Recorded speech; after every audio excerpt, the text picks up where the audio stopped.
Hello guys, welcome to yet another episode of Crico Bytes. இந்த எபிசோட்ல என்ன பார்க்க போறோம்னா, அந்த கிரிக்கெட்லயே சில விஷயங்கள்லாம் வந்து பேன் பண்ணிருப்பாங்கல்ல. இந்த மாதிரி விஷயங்கள்லாம் பண்ணா தப்புடா, பண்ணாதீங்கடா. இந்த மாதிரி பாலுக்கு ஒரு ஸ்பெசிபிகேஷன் இருக்கும், பேட்டுக்கு ஒரு ஸ்பெசிபிகேஷன் இருக்கும்.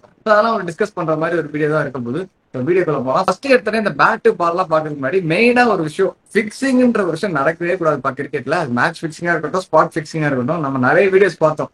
இந்த மாதிரி ஒரு பிளேயரை வச்சு, இந்த பிளேயர் வந்து இந்த ஓவர்ல இது பண்ணப்பா, இந்த ஓவர்ல விக்கெட் எடு, இந்த பால் வந்து ரன் கொடு, இந்த மாதிரி சொல்லிட்டு ஒரு பிளேயரை இன்ஃபுளுன்ஸ் பண்றதா இருக்கட்டும். மேட்ச்ல ரெண்டு டீம் சேர்ந்து பேசிட்டு, இந்த மேட்ச் நான் ஜெயிக்கிறேன்ப்பா, அடுத்த மேட்ச் நீ வந்து ஜெயிச்சுக்கோப்பா அப்படின்னு சொல்லிட்டு இந்த மாதிரி மேட்ச் பிக்சிங்கா இருக்கட்டும். இந்த மாதிரி விஷயங்கள்லாம் கம்ப்ளீட்டா நடக்கவே கூடாது. பேட் ஓகேங்க, இது எல்லாருக்குமே தெரியும். பேட்டுக்குன்னே சில ஸ்பெசிபிகேஷன்ஸ் எல்லாம் இருக்கு. இது ஐசிசியே வந்து ஃப்ரேம் பண்ணிருக்காங்க. அதெல்லாம் கொஞ்சம் பாத்துருவோம் என்னன்னு.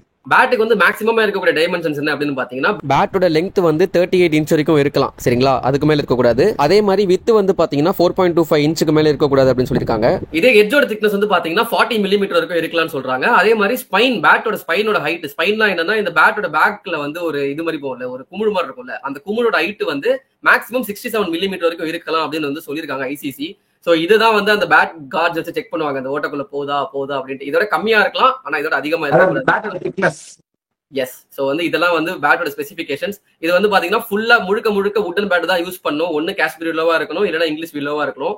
இந்த பிளாஸ்டிக் பேட் யூஸ் பண்றது இந்த பசங்க எல்லாம் யூஸ் பண்ணுவானுங்க. பிளாஸ்டிக் பேட் எடுத்துட்டு வந்து ஏமாத்துவாங்க, ஸ்கேம் பண்ணுவாங்க. பிளாஸ்டிக் பேட்ல பட்டாலே போகும்னு சொல்லிட்டு அது மாதிரி பிளாஸ்டிக் பேட்டை கொஞ்சம் மாடிஃபை பண்ணி நீங்க ஸ்டிச் பால் விளையாடுற அப்படியே ட்ரை பண்ணீங்கன்னா பேட்டோடையோ நீங்களும் வந்து மேட்ச் விட்டு வெளில போறீங்க. அந்த மாதிரி சில ரூல்ஸ் எல்லாம் இருக்கு. அதே மாதிரி வந்து அலுமினியம் பேட் யூஸ் பண்ணக்கூடாது, மெட்டல்ல வந்து பேட் இருக்கக்கூடாது. ஏன்டா மெட்டல்லாம் இவங்க பேட் எடுத்துட்டு வருவானா அப்படின்னு கேட்டா வந்திருக்கானுங்க. 1979ல டென்னிஸ் லில்லி வந்து பேட் அந்த மாதிரி மெட்டல் பேட் எடுத்துட்டு வந்து ஆடி இருக்காரு. அதுக்கப்புறம் பால் டேமேஜ் ஆகுதுன்னு சொல்லிட்டு அந்த பேட்டை வந்து பேன் பண்ணிட்டாங்க. சோ இப்போ வந்து நீங்க அந்த மெட்டல் பேட்லாம் பார்க்க முடியாது. ஒருவேளை நீங்க யோசிச்சு நான் எடுத்துட்டு வர போறேன்னு நினைச்சீங்கன்னா உங்களையும் பேன் பண்ணிடுவாங்க, சரிங்களா? இது தாண்டி வந்து கார்பன் ஃபைபர் இந்த மாதிரி எந்த மெட்டீரியல் நீங்க பேட் யூஸ் பண்ணக்கூடாது, ஒன்லி வுட்ல தான் யூஸ் பண்ணணும். செலக்டட் இல்லவா, இங்கிலீஷ் இல்ல காஷ்மீர் எல்லாம் இருக்குல்ல, அந்த மாதிரி வில்லோஸ் மட்டும் யூஸ் பண்ற மாதிரி வுட்ல தான் இருக்கணும். அதுவே கலர் பாத்தீங்கன்னா இப்போ வந்து ஒரே கலர்ல ஃபுல்லா வந்து பேட்லாம் இருக்கக்கூடாது. இப்போ ஃபார் எக்ஸாம்பிள் ஆண்ட்ரி ரசல் வந்து பிபிஎல் ஒரு மேட்ச் வந்து ஃபுல் பிளாக் கலர்ல வந்து ஒரு பேட் எடுத்து வந்து விளையாடி இருப்பாரு.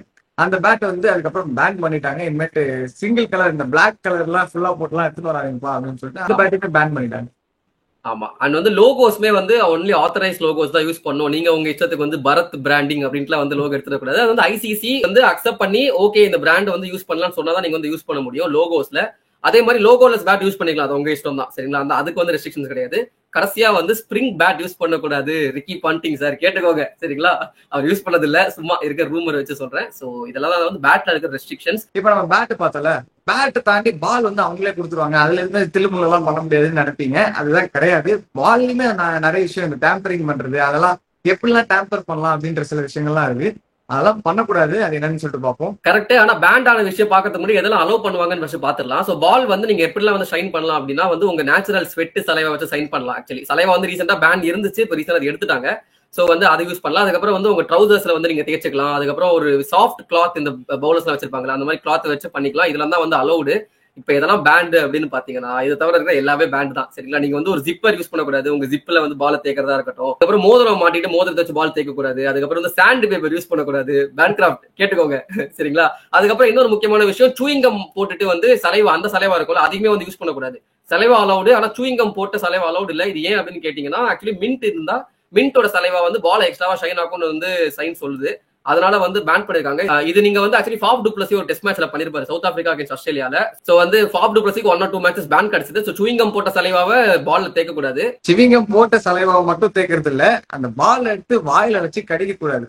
பாலை கடிச்சிருக்காங்க, இதுக்கு ஹிஸ்டரியே இருக்கு. சாயிட் அஃப்ரிடி வந்து ஒரு மேட்ச்ல வந்து பாலை கடிப்பாரு, டேம்பர் பண்ணுவாரு. இல்லைன்னா பேசிக்கா அந்த எந்த இதுக்காகவும் நீங்க பால்ல வாயை வைக்கக்கூடாது, வாயை பால்ல வைக்கக்கூடாது. அவ்வளவுதான். ஃபர்ஸ்ட் இருக்கும் போல ஸ்னிக்கர் சாப்பிட்டு ஸ்னிக்கர் கொடுக்கறதுக்கு பதிலாக பால் எடுத்து வாயில வச்சு சரி ஓகே உடனே எதாவது தெரியாத பையன் அறியாம பண்ணிட்டாரு.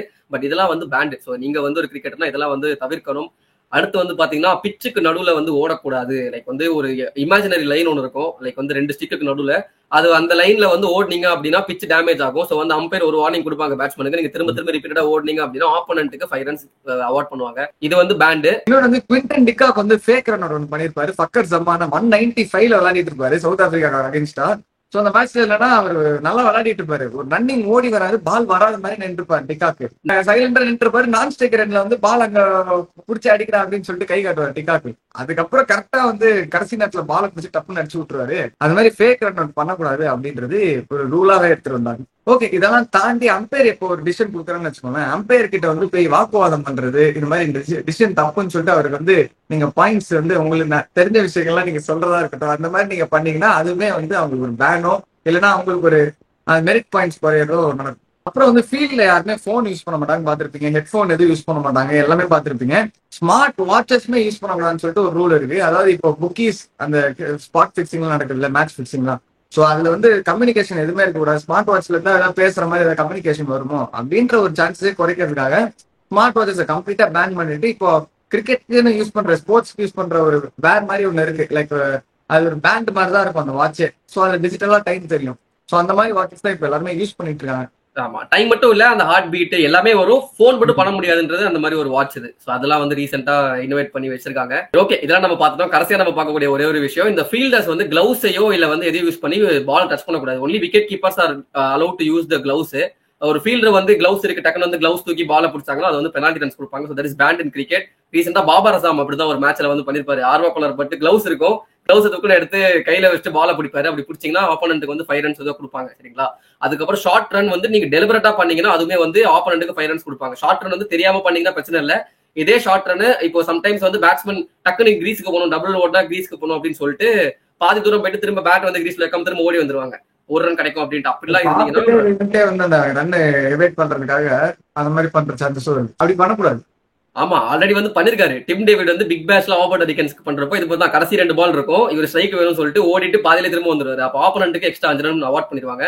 இந்த மாதிரி இந்த 5 ரன்ஸ் பெனால்ட்டிக்கு நிறைய விஷயங்கள்ல கொடுப்பாங்க. ஃபீல்டிங் ரெஸ்ட்ரிக்ஷன்ஸ் வந்து இது பண்றது நிறைய விஷயங்கள் இருக்கு. அதுக்கு நம்ம செப்பரேட் ஒரு வீடியோ போடலாம். இதெல்லாம் தான் வந்து கிரிக்கெட்ல பேன் ஆன விஷயங்கள். இதை தாண்டி சில பிளேயர்ஸ் பேன் இருக்காங்க, அவங்களை பத்தி நாங்க பேச விரும்பல. ஓகேங்க, hope you guys like this video. இன்னொரு கிரிக்கெட் பைட்ஸ்ல வந்து உங்களை சந்திக்கிறோம். அது ரொம்ப இன்ட்ரெஸ்டிங் ஏதாவது டாபிக்ஸ் பத்தி இந்த மாதிரி நாங்க பேசணும்னு வச்சுக்கிறேன், அது கமெண்ட்ஸ்ல போடுங்க. பாய்.